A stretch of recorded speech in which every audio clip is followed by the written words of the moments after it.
सगळ्यांना शुभ दुपार. झाली का सगळ्यांची जेवणं? तर आज आहे अक्षय तृतीया.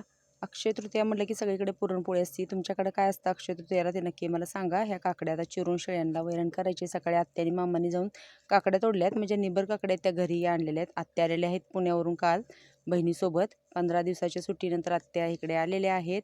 आणि इकडे स्वयंपाकामध्ये छान सकाळी कुरडई भजी तळलेली होती. कुरडया नवीन बनवायच्या आहेत. गेल्या वर्षीच्या कुरडयांचा चुरा राहिला तो तळला. कांदा भजी पण भरपूर बनवायची आहेत. पण जेवढं लागते कारण मामाला नैवेद्य वगैरे दाखवून जायचं होतं वैरागला गवार आणि काकडी विकायला. आणि तन्वीने इकडे आंबरस बनवलेला आहे सकाळी सकाळी लवकर.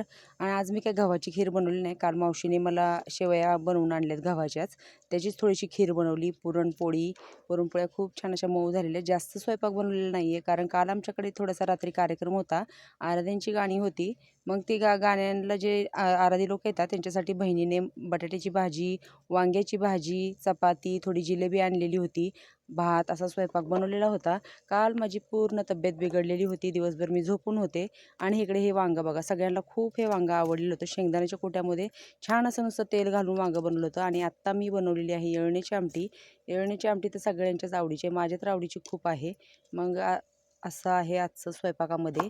खरा स्वयंपाक करावा लागला नसता पण काय झालं आज अक्षय तृतीया असल्यामुळे हा थोडासाच आपलं नैवेद्यासाठी स्वयंपाक बनवलेला आहे. तर कसं वाटलं आमचं जेवण? छान असं पुरणपोळी आणि काल जो स्वयंपाक बनवलेला आहे वांग्याची बटाट्याची भाजी ती पण मला नक्की कमेंटमध्ये सांगा.